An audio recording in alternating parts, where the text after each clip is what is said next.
Goodness gracious. My name's Mary and I'm an alcoholic. Hi, Mary. Boy, looking out at you guys are just amazing. Here's my family. And not only is my AA family here, my mom and dad are here, and my son Joshua and my daughter-in-law. They're both here.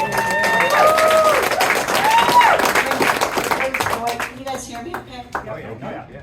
Brings joy to my spirit to look out here and see, after 5 years, where I've been, what happened, and where am I at now. I like to try to share my experience, strength, and hope with you. More so than my story of when I was drinking. I know my first couple years when I spoke, I kind of, wanted to talk about where I was in this deep depths of despair. But tonight I really want to talk about God and how wonderful He is and where He's taking me through all of this. And not only God, but this program. This program is an amazing program. It's a simple program. There's 12 steps. However, it's not easy, and it takes a lot of hard work. And I just feel so grateful that God's giving me the strength to continue to move on and walk through this. So that's what I want to focus on tonight. And I want to talk about the steps. So the first step is we admitted we were powerless over alcohol and that our lives had become unmanageable. Well, when I walked in those doors on August 21st, my life was pretty unmanageable. It truly was. I didn't want to admit to myself that my life was unmanageable. I just kept thinking, well, I'm still working, still have a car, my family still kind of likes me, so I think I'm okay. However, I knew deep in my spirit that I wasn't okay. I knew it. I was basically living a life of lies, deception, shame, guilt, and faking it. Every day that I would try to get up and go to work and do the different things, and I would have some good days, but then there'd be other days, and it was like, I was a binge drinker, and I would try to convince myself that I'm really not an alcoholic.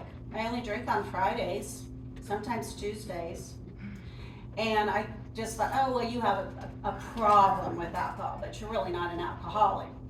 But I learned very quickly that I was an alcoholic, because to me, an alcoholic is a person that once they start drinking, they can't stop. And an alcoholic to me is when you start drinking, you begin to drink more and more, trying to get the same feeling that you had when you took that first drink. And it was getting to the point where I was drinking to oblivion, blackout drunks. So finally when I walked in those doors, I came in, kind of didn't want to come in here. I was asked by my youngest son to come in. I'll say asked, but kind of gave me an ultimatum. But it was time. And so I came in here, and begrudgingly, I think a lot of us, when we first come in here, we come in a little bit begrudgingly. It's like either, I heard somewhere in one of the meetings or something, that the 3 L's always brings us in here. The law, you either have too many DUIs, we've been pulled over, we were trying to get out of arrest or something like that. Our liver, our liver, because our health is deteriorating so quickly, or our loved ones. And for me, it was my loved ones. And, but when I first came in here, the people that were here were just so wonderful. Sue, I went to a women's meeting and she just embraced me, and I'm so grateful, Sue. And I forgot to say congratulations to Paulette and Sue. You guys are dear to me, truly. You are dear to me. When I first came in, I wasn't sold on the idea, but I really, really prayed on it, and God really intervened for me. He truly intervened, and we started working the steps. Sue was my temporary sponsor. And then Dean, who spoke up here, he's now my current sponsor. And there's a really wonderful story behind that, but I don't have time to tell you that, but it was all a God thing, completely a God thing. My sponsor, her name was Elaine, and we bonded immediately. She was one of the most beautiful people I know, and there was just something about her. I can't begin to tell you how beautiful she was. But the one thing I remember when I first met her is she loved me. right off the bat. And it didn't matter. And she wanted me to be successful. She was willing to sit down with me and explain the program and work the steps with me. We met every Wednesday. I was committed. I was committed. You have to be committed. If you want to stay sober, you have to be committed to this program. It has to be God first, your sobriety, family, job. At least for me, that's what it has to be for me. And when I get those out of order, things go awry. Truly, they go awry. But I would meet with Elaine at Perkins, and she would give me my homework, and I would go and I'd do my homework, and then we would meet, and we would talk about lots of things. And she was a pretty easy sponsor, I have to say, but she knew what I needed, and that was the remarkable thing. She knew what I needed. So we would work the steps together, and she walked me through it, and we really began to have a beautiful friendship. And we started going to church together, so it was just really lovely. You guys are probably hearing me say was, a lot of was, she was my sponsor. Elaine passed away of cancer on November 5th. And, hi Elaine. I know she's watching Elaine. But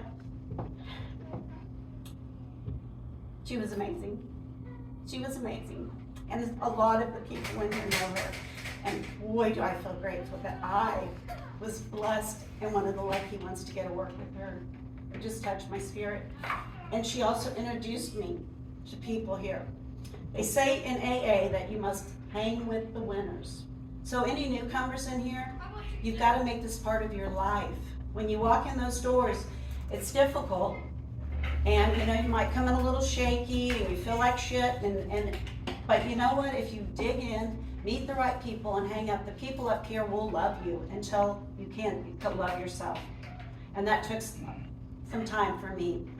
So with the steps, we worked through it, and step 2 came to believe that a power greater than ourselves could restore us to sanity.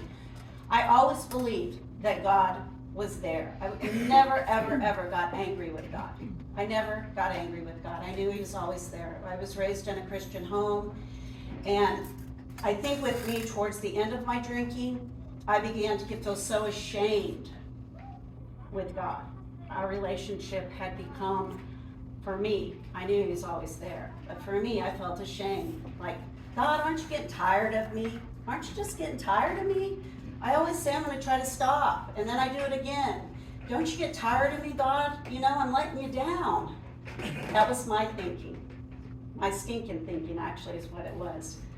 But once I came to believe that a power greater than myself could restore me to sanity, that's when things really started to change. And then I made a decision. And you know what? My old decisions used to always be, which bar am I going to go to? What am I going to drink tonight? Who am I going to stand up? How am I going to behave? All of these decisions that I was making were negative decisions. But step 3, when I was able to make a positive decision and make the decision to turn my will and my life over to the care of God as we understand Him, my life started to change. And now I'm working with Dean, my new sponsor, and we're going through the steps again, and what a blessing that is. And the third step, even with 5 years of sobriety, right now, that step is really difficult for me. That 5th step is difficult. I want to take my will back. Things aren't going the way I want them. I can figure this out. I know how to solve that problem. If that person wouldn't do that, then I wouldn't be doing this. All their fault. There comes the anger, the resentment. Anger and resentment is one of the biggest issues that we have here in the program. We have to really dig deep on that and really determine our anger and resentment. And then comes good old step 4, because that's when we make a searching and fearless moral inventory of ourselves. And we have to dig deep. And resentment was one of my biggies. It really was. Resentment was a biggie. But behind resentment, I found that fear really was the driving force. I'm single, been divorced twice, and I would sit on my pity pot quite often. woe is me, poor Mary, nobody likes Mary. And I would stay there, and then I would get the resentment would start rolling. So by having to work that 4-step, and a lot of people in AA, they're fearful of that 4-step. I've heard so many newcomers say, oh no, I don't want to do the 4-step. And unfortunately, most of those people will go back out drinking. Because that 4-step is a soul-searching step. You have to dig so deep, and you want to make changes in your life. And the only way you can make changes is to recognize the problem, first of all.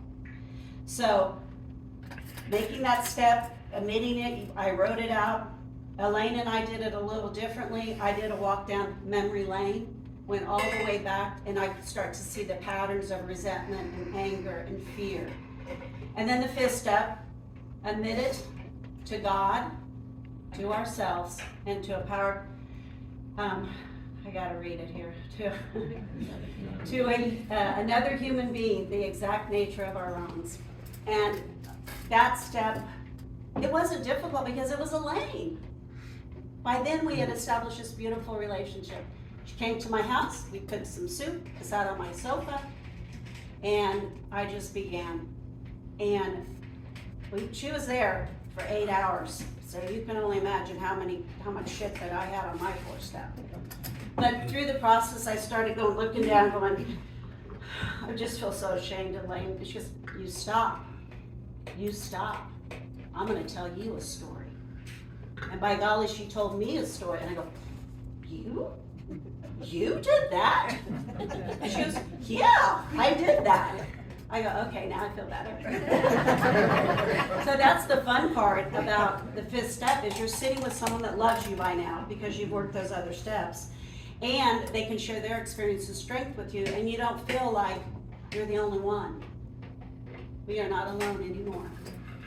So after that 5th step, the 6th step and the 7th step, the 6th we're entirely ready to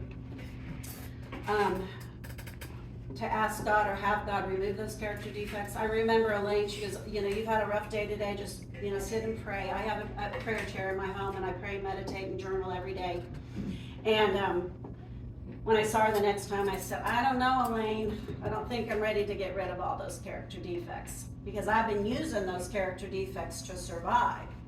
They've been a big part of who I am. And she goes, you'll get there.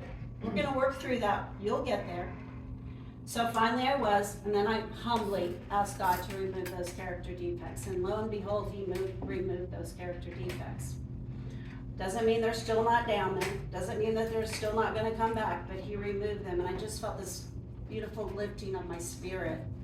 And I think the biggest thing for me, the shame and guilt was lifted. And I felt lovable. I felt lovable again. I thought, people can now really love me. Then here came the big 8th step, which for me was one of my most difficult steps, was to make a list of all the people we've harmed and begin willing to make amends to them. That list usually comes from your 4th step. Most of mine were family and friends. My family, some of them accepted my amends letters with open arms. Some of my family members did not. However, my mom and my dad and my son Joshua, you know what they said? That's all in the past, Mary. We're so proud of you and we love you so much. Just keep doing what you're doing. All we want is for you to be happy. So I'm living amends to you guys. That's what I'm doing. Every day that I stay sober, work this program, and get closer to God, I'm making a living amends to them. And that was enough for them. Then on the 9th step, when you make those direct amends, like I said, some went well, some didn't. The 10th step is continue to take personal inventory, and when we are wrong, promptly admit it. For me, sometimes I see that I've made a wrong. I kind of know, and the Holy Spirit speaks to me and says, you know what, you probably shouldn't be doing that. Gossip is one of my other things. I like to chit chat and visit and gossip and say, oh, she did this, or, did you hear that? And, the Holy Spirit tells me, Mary, now are you sure you should be doing that? And so most of the time I have to make amends to God and ask Him to forgive me. And if I've hurt somebody or said something badly about them, I try to go to them as quickly as possible. But sometimes I just don't do it as quickly as I should, but I sure try. Willingness, that's another key word in this program, is willingness. When I first came in, you have to be willing to make these changes in your life. And you have to want them, and it gets easier, I promise you, it gets easier. 11 steps sought through prayer and meditation. And I can't read that, Rita, will you move your head there? Sought through prayer and meditation to improve our conscious contact with God as we understood Him, praying only for... I did that on purpose, you guys, good job. And praying for God to show me His will, basically. And once again, that's a day in and that's a day out thing. This program for me is not just about staying sober, it's about life. It's about being the best Mary I can be and being the best service I can be to others. The 12th step is having had a spiritual awakening as the result of these steps. And I have. God has removed the obsession. I don't ever think about drinking. I go out with friends, family, they drink, they always say, it'd be okay, Mary. I go, yeah, I'm fine. I don't even think about it. That's a miracle, literally a miracle. And now I have, in these 5 years, I can now recognize shit jobs, because I used to hold on to shit jobs because I thought that's the only thing I could get. I have finally walked into a job where I feel like God's really brought it to me. It is a nonprofit working with the homeless, and I just feel like I'm in the right place, because now I have that conscious contact with God, and I can hear Him, and I know. And being of service to others, I'm actually bringing a meeting now once a week to the homeless people, because drugs and alcohol is a huge thing. And I could never have any of this if I wasn't sober. So I'm going to close with this. This program works. Be willing. And it doesn't go away. You have to do it every day. You have to work it every day. But our Heavenly Father, God, is right there next to me. Every day, all the time. And when I do turn my will and my life over to God, by golly, life changes, and it's a beautiful thing. So keep praying, take the time, get a sponsor, work the steps, keep coming to lots of meetings, and hang with the winners. And that's all I have. Love you, Mom. So proud of you.